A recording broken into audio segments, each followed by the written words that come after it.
की 12+1 सीटर ज्या केंद्राने त्याला मनाई केली होती या बसेस आता परमिट चालू केली आहे। पूर्ण देशामध्ये महाराष्ट्र राज्यामध्ये पहिल्यांदाच विद्यार्थी वाहतुकीच्या दृष्टिकोनातून अतिशय चांगला निर्णय परिवहन खात्याने घेतलेला। आज त्याचं GR सुद्धा आम्ही परिपत्रक बाहेर काढतोय।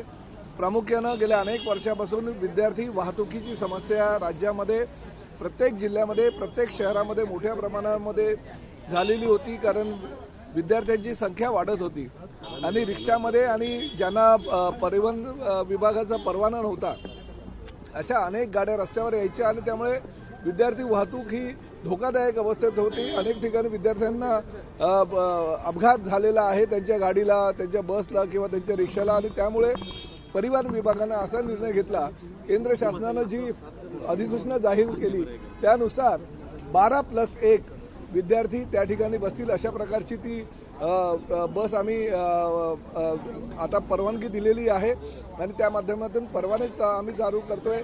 प्रामुख्याने रोजगार निर्मिती यामध्ये मोठ्या प्रमाणात होणार आहे।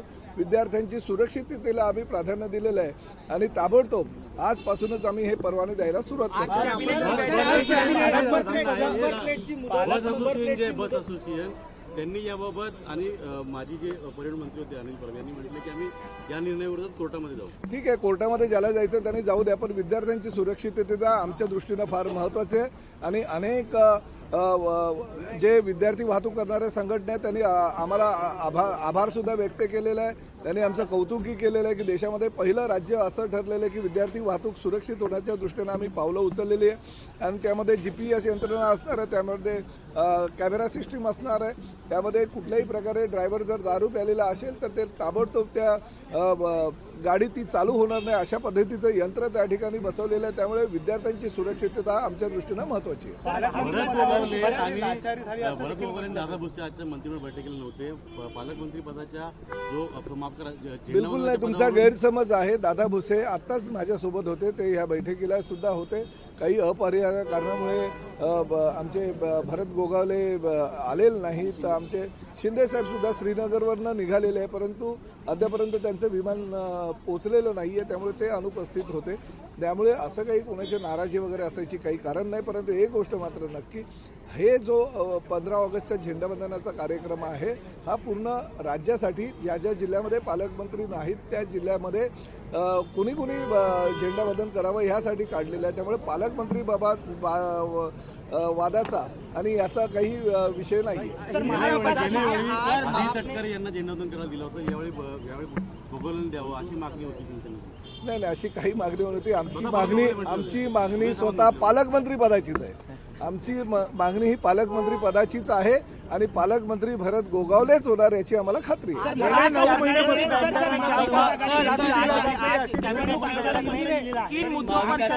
निवडणूक आयोगाला पत्र दिलंय, त्यांनी काही मतदारसंघ त्यामध्ये दाखवलेले आहेत, 10 ते 12 मतदारसंघ आहेत, यामध्ये फेरफार केल्याचा आरोप ते करतायत आणि कुठेतरी गंभीर बघा, निवडणुका झाल्यापासून महाविकास आघाडी हेच करते। लोकसभेच्या निवडणुका झाल्यानंतर त्यांनी असे का आरोप केलेले नाही, फक्त विधानसभेच्या निवडणुका झाल्यानंतर आरोप करायचे। मुद्दामून आरोपाच्या माध्यमातून वेगळ्या प्रकारचा संभ्रम सर्वसामान्य मतदारांच्या मनामध्ये निर्माण करायचं हे महाविकास आघाडीचं धोरण आहे। परंतु एक गोष्ट मी या ठिकाणी सांगू इच्छितो की 237 आमदार देऊन ह्या जनतेनं आम्हाला या ठिकाणी सरकार मध्ये बसवलेलं आहे आणि अतिशय चांगल्या प्रकारचं काम मुख्यमंत्री देवेंद्र फडणवीस यांच्या सरकारमध्ये उपमुख्यमंत्री अजितदादा पवार आणि उपमुख्यमंत्री एकनाथ शिंदे साहेब करतायत। त्यामुळे हे जे विरोधकांचं षडयंत्र आहे ते पुढले किती त्यांनी आनाभाका घेतला किंवा मोर्चे काढले तरी शेवटी सर्वसामान्य जनतेने आम्हाला निवडलेलं आहे।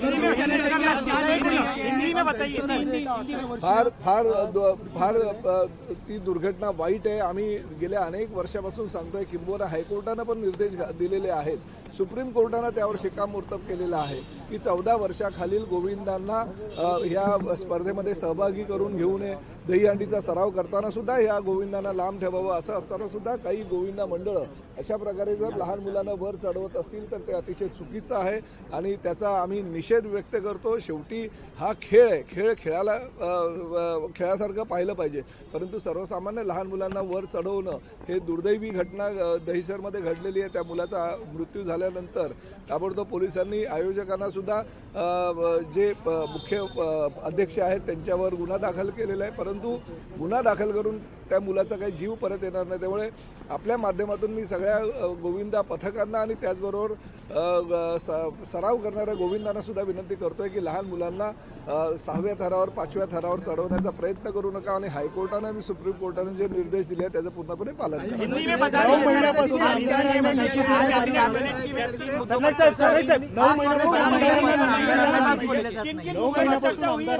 दिला जात नाही असं काही नाही आहे आमच्या निधी दिला जातो. बिलकुल नाही आहे. आमच्या सगळ्या आमदारांना निधी दिला जातोय.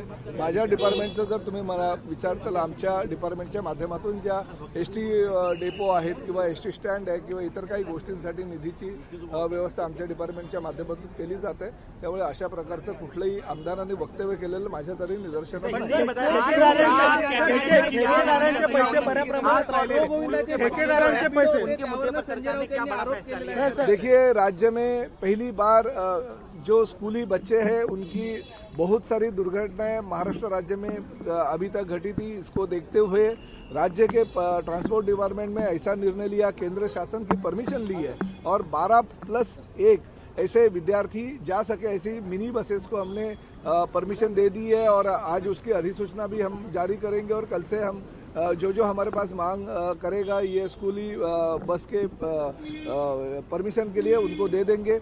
बहुत सालों से ये जो सवाल है वो खड़ा होते आ रहा था क्योंकि बहुत सारे विद्यार्थियों की जान जोखिम में डालते हुए रिक्शा में या अलग अलग वाहनों से विद्यार्थियों को स्कूल में ले जाना इलीगल तरीके से चालू था. अभी उसके ऊपर पर्याय हमने उपलब्ध करके दिया और राज्य पूरे देश में ये पहला राज्य है कि ये अधिसूचना जारी करने वाला, ताकि हम विद्यार्थियों को सुरक्षितता को प्राधान्य दें. सर 11 पाबंदी के बावजूद भी 11 साल के बच्चे गोविंदा की मौत हो गई देखिए, है। बहुत गलत तरीके से वो मौत हो गई है क्योंकि सम्माननीय हाईकोर्ट, सम्माननीय सुप्रीम कोर्ट ने ऐसा कहा था कि किसी भी हालत में 14 साल के कम उम्र के बच्चों को ये दहीहांडी के उत्सव में नहीं लिया जाए, क्योंकि ये अगर बच्चे ऊपर चढ़ते और कोई भी अगर हेलमेट नहीं होता है या कोई भी सुरक्षितता नहीं अगर होती है तो दुर्घटना हो सकती है. जैसे दहीसर में घटी है तो बहुत ही ये गलत है, दुर्दैव घटना ये घटी है. हम आपके माध्यम से अभी भी सभी गोविंदा पथकों को